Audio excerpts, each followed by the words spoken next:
Good morning. Today is April 22nd, 2021, Earth Day. Welcome to Column Hinge at Alpha Omega.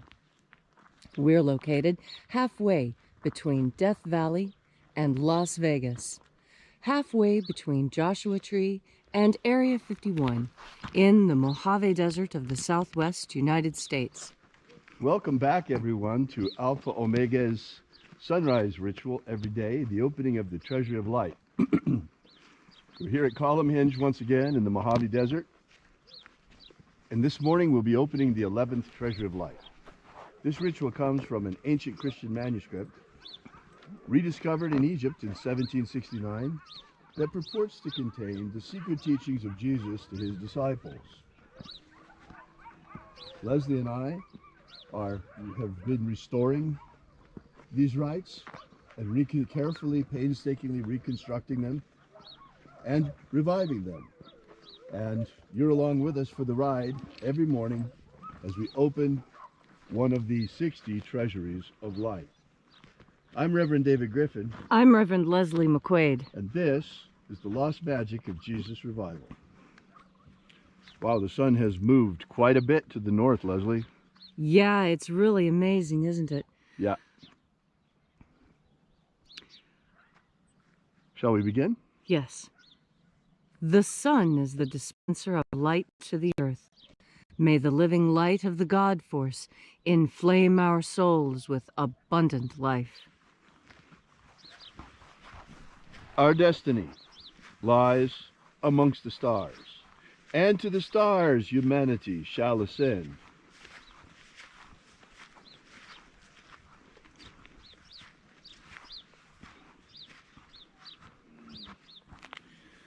Take a nice deep breath and feel into your body. Breathe deeply. Feel each breath as it moves into you. Move your body into a more comfortable position so that when you push your belly out to breathe in, you can really breathe in as much air as your lungs possibly can. And when you exhale, pull your stomach in so that your air is completely expelled. And as you are breathing deeply and feeling deeply into each and every part of yourself, visualize yourself as the tree of life, however it is you imagine that tree to be, and grow your branches up high into alpha sky. Drive your roots down deep into Omega Earth. I call on you in the east, Alpha.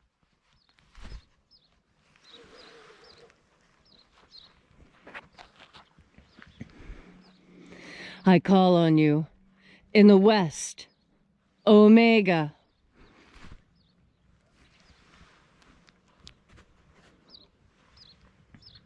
I call on you in the north, Alpha.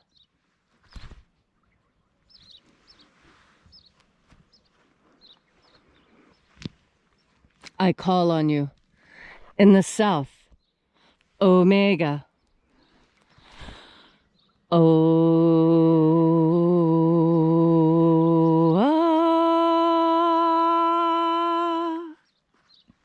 Alpha.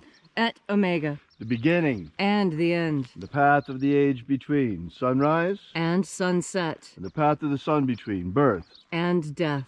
And the path of life between Alpha. Omega.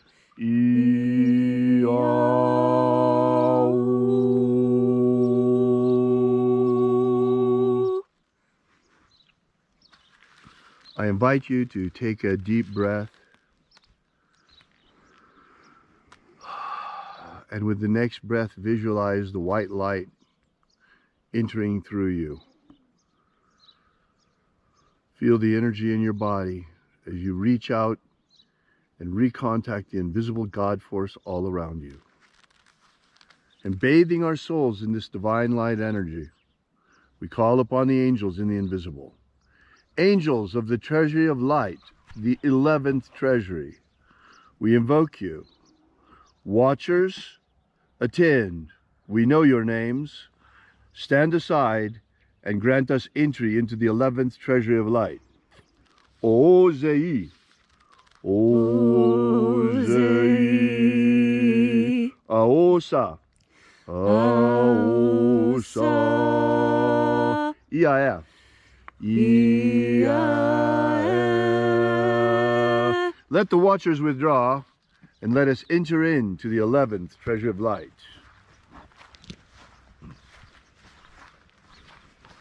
And there are 12 angels, heads in my Father's treasury. And these are the names that are in the places when they sing praises to my Father, and he gives light power to them.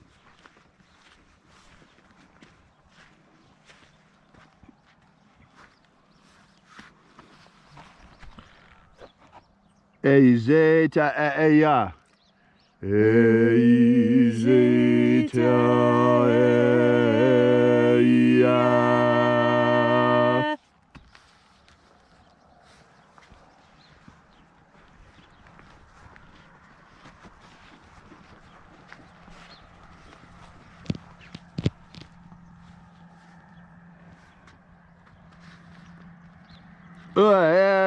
O a e.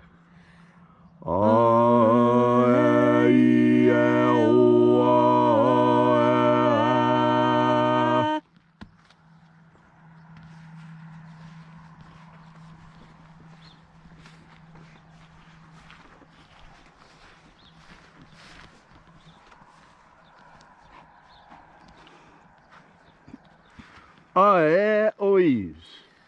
Ois.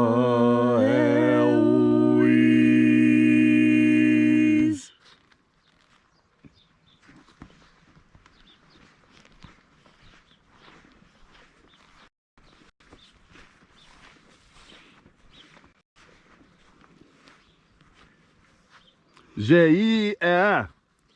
Zeia.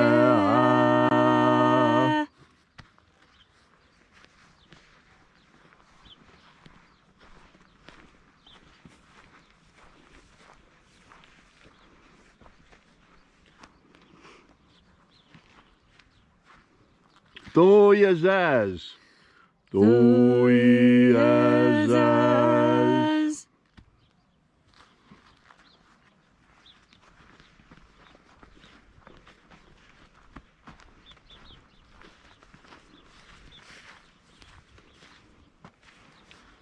Eiza ei.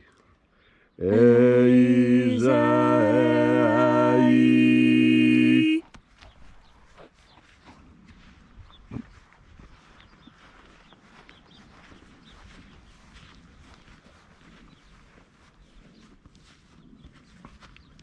Tezoai. Tezoai.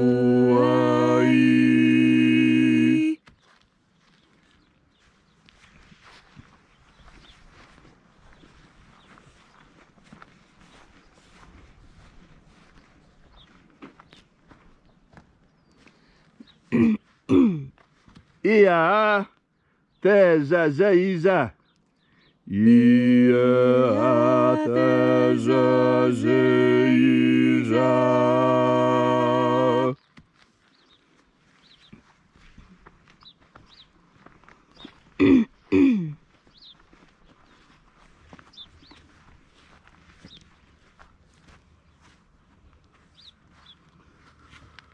Oh yeah, yes. Oh yeah, yes.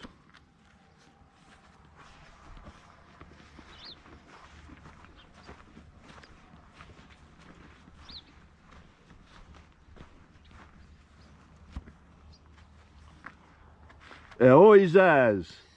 Eoizaz.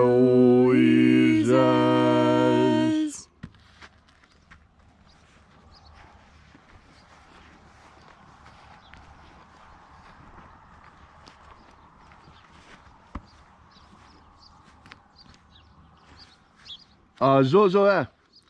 Azozoa.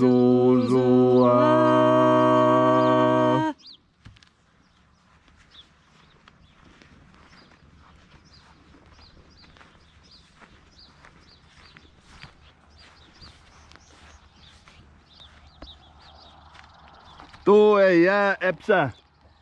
Toeia epsa.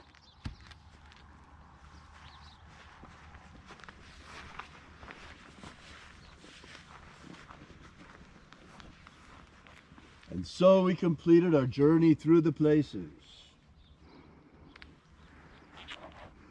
invoking each of the 12 mighty angels, head in its proper place and proper rank, until at length we came into the place of the midst, the place of the center, the place of the Father of the Treasury of Light.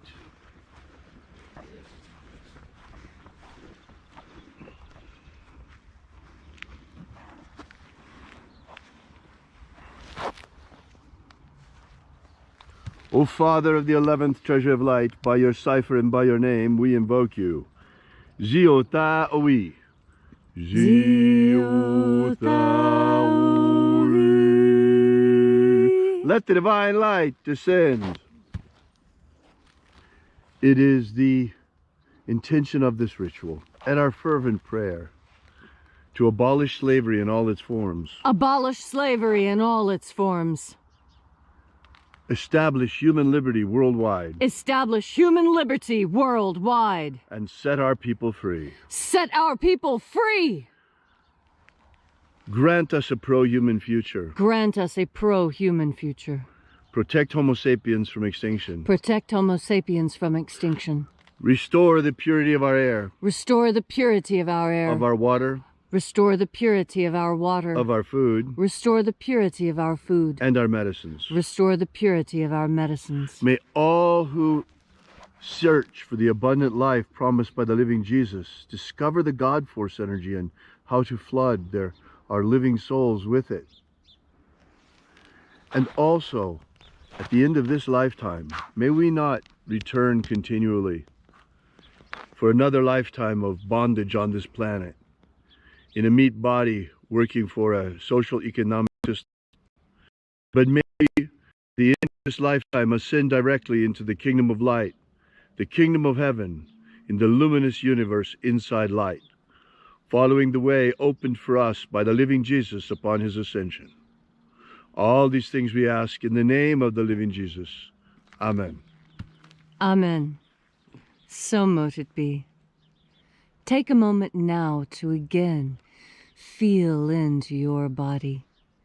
This ancient magical rite we are doing together helps you experience more God force energy. And as you feel more of this energy within you, so you are better able to feel what others may be experiencing. There's different levels to this. Sometimes it's sympathy. Sometimes it's empathy. Now, what is the difference between sympathy and empathy? Empathy is when you yourself have actually experienced the thing that you see someone else experiencing, and you feel for them. Empathy is deeper than sympathy.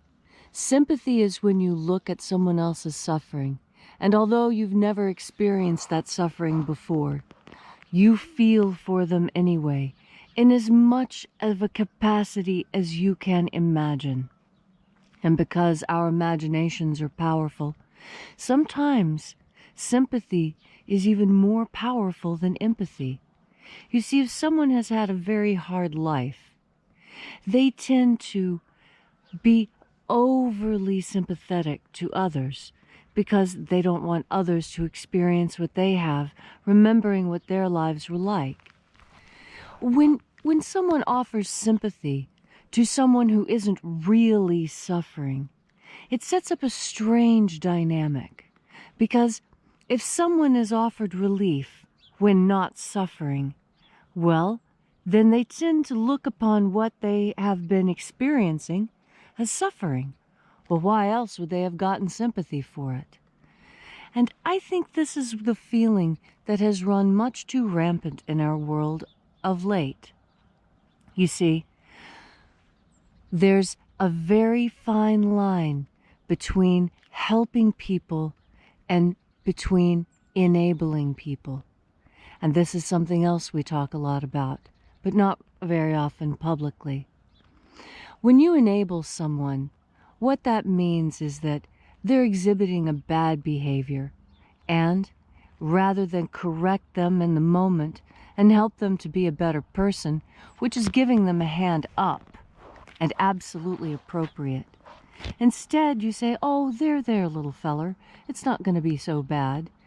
You know, chin up, and I'm really sorry this has happened to you, and here's a nice lollipop. Will a lollipop make you feel better?"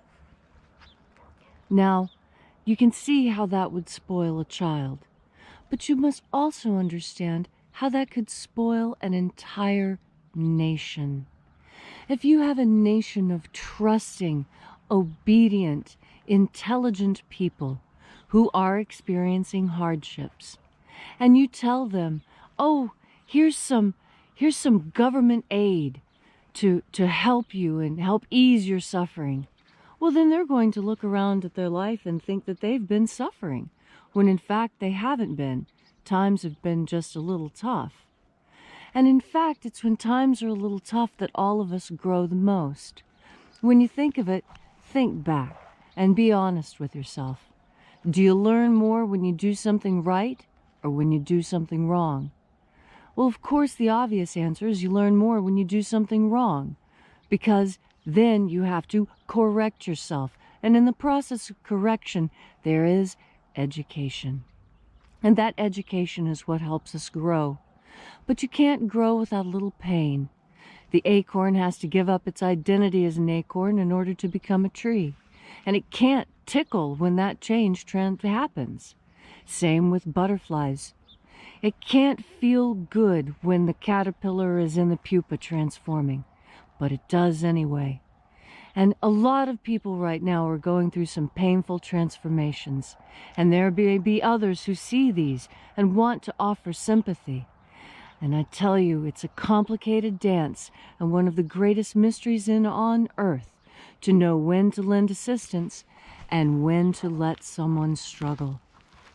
And so today, on this day when we are called to do works of charity and earth, be sure to understand when you're giving a hand up and the difference between that and a hand out. This will be easy to discern when you take the time before you make the decision to take a deep breath of God force. Thank you, Leslie, for that beautiful and inspiring message. If you'd like to know more about the Lost Magic of Jesus, be sure to drop by alphaomega.church, our website. While you're there, be sure to download our free ebook, already set up and waiting for you there, that gives you the beginnings of the Lost Magic of Jesus system, the 3 baptisms that Jesus used to initiate his disciples, secret baptisms beyond the baptism of John the Baptist. While you're there, we invite you to visit our prayer wall. We bring the petitions daily to the angels. And also, while you're there, we ask that you consider using our donation button. We're an old-fashioned church. We don't take any handouts, like Leslie was talking about, from the government, but we survive completely by the support of our congregation. Thanks again for coming out. We hope to see you here again tomorrow.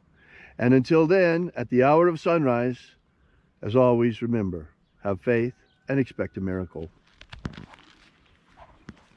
And until we have the pleasure of each other's company again, may the God force run strong within you. And as always, may your magics work better than expected.